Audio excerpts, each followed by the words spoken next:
nações, luz das nações. Alturas eu sei que há de ver a luz que ilumina, luz das nações, luz das nações. Boa tarde, bem-vindo a mais um programa da Aliança Evangélica Portuguesa. Estamos em contagem decrescente para a Páscoa e é já na próxima semana que assinalamos também a Sexta-feira Santa, que foi o dia mais negro de toda a história da humanidade, quando Cristo foi crucificado. Mas recuando, a semana que antecedeu este sacrifício, também conhecida como a Semana da Paixão, foi igualmente marcante e é impossível ficar indiferente às horas de sofrimento de Cristo, mesmo antes da sua morte. É precisamente sobre este tema que vamos hoje então conversar com o nosso convidado, o evangelista Bruno Malheiro. Olá, boa tarde. Boa tarde. Obrigada por estar aqui connosco. Bruno, o que é que aconteceu de mais marcante nesta Semana da Paixão que podemos recordar? Olhando para o relato bíblico, nós relembramos um tempo em que Jesus, em primeiro lugar, passou um tempo em privado com os seus discípulos, dando-lhes últimas instruções, e por fim nós encontramos Jesus num tempo privado com os seus discípulos, a buscar o Pai em oração, e vimos que este foi um tempo de grande angústia para o Senhor Jesus, momentos em que ele se apercebe, sabe que está a chegar a hora da sua morte, e o relato bíblico inclusive diz-nos que a angústia de Jesus era tal ao enfrentar a cruz, que diz que em determinado momento o seu suor se tornou em gotas de sangue. Embora Jesus sempre agiu em total submissão, mas foram certamente tempos de grande tensão para Jesus, sabendo que ele iria enfrentar a morte e morte de cruz, que era um dos métodos mais horrendos de morte. Porquê que mesmo assim ele não desistiu dessa missão? Ele não desistiu, Sara, por causa de mim, por causa de ti, por causa de todos os telespectadores que nos estão a ver. Ele não desistiu porque ele sabia qual era a sua missão. E a sua missão era trazer de volta aquilo que se havia perdido através da desobediência. E aí teríamos que viajar até ao Jardim do Éden, no momento em que o homem, a humanidade, decide desobedecer a Deus. Então lá estava Jesus, sabendo que a sua missão era reconciliar o homem com Deus, por isso ele não desistiu da sua missão. E porquê é que Deus, sendo um Pai amoroso, permitiu que Jesus passasse por aquele sofrimento, aquela morte de cruz? Eu acredito que foi muito difícil para Deus, assim como seria para mim se eu tivesse que sacrificar o meu filho. Aliás, eu penso que eu de certeza que não conseguiria fazê-lo.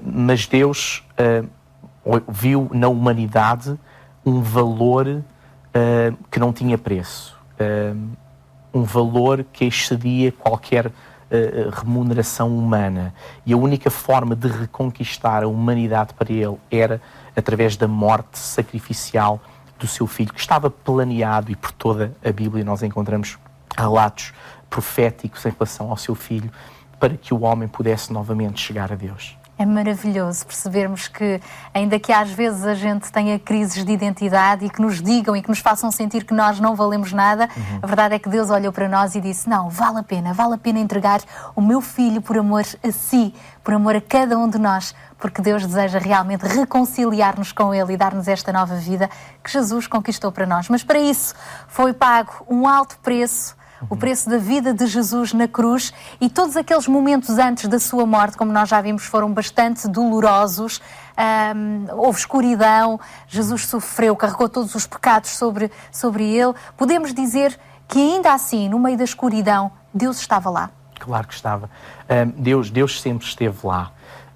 Mesmo quando Jesus, em total submissão a Deus, embora ele tivesse orado: Pai, se for possível, passa de mim este cálice, porém não seja feita a minha vontade, mas a tua. Mas Deus sempre esteve presente, e eu acredito que os ouvidos de Deus estavam atentos a este clamor de Jesus, mas a obediência e o cumprimento das Escrituras era muito mais importante.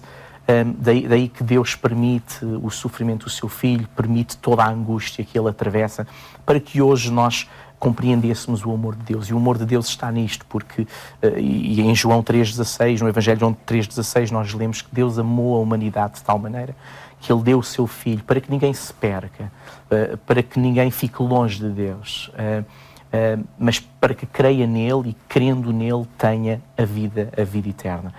Durante todo este processo, não, Deus não esteve ausente, Deus esteve sempre presente, acreditando que a morte, o sacrifício do seu Filho iria resultar em algo muito maior, iria resultar na nossa conversa de hoje, por exemplo. Deus estava em ação mesmo na cruz, e por isso é que Jesus, quando morreu, antes as suas últimas palavras foram: está consumado. A salvação foi consumada ali naquela cruz. E passado 3 dias, Jesus ressuscitou, o que é maravilhoso. Porque é que a morte de Cristo ainda hoje nos traz esperança? A morte de Cristo traz-nos esperança porque foi exatamente através da conquista da morte. Eu gosto em especial de um termo que o apóstolo Paulo usa quando escreve a uma igreja, a igreja de Corinto, quando ele diz que a morte ela foi vencida, foi tragada na vitória. Então a morte de Cristo não foi o términus da vida de Jesus, foi apenas a forma como ele venceu a morte.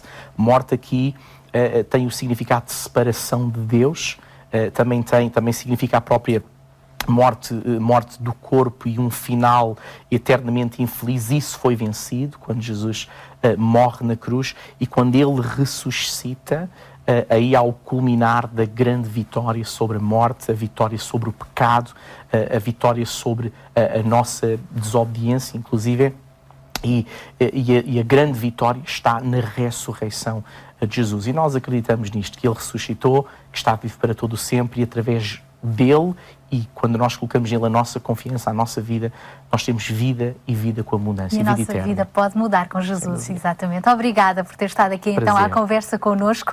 As horas que antecederam a prisão e a crucificação de Cristo foram verdadeiramente angustiantes, mas nem assim ele desistiu da sua missão de dar a sua vida a nosso favor, e este sacrifício mostra o quanto Deus nos ama e nos deseja perdoar dos nossos erros, ao ponto de dar o seu próprio Filho para morrer por nós. Ali, na cruz, ele carregou o nosso castigo, mas ao 3º dia ele também ressuscitou. Por isso, hoje temos esperança no nosso Salvador, que vive eternamente para nos dar vida. Mas para conhecer melhor este Jesus amoroso, leia a Bíblia, e a propósito, temos para lhe oferecer o livro A Paixão de Cristo. Para o receber, contacte-nos. Entretanto, voltamos a estar consigo logo à noite, na rádio, na Antena 1, por volta das 22h45, e aqui na RTP2 na próxima terça-feira, por esta hora. Até lá, se Deus quiser.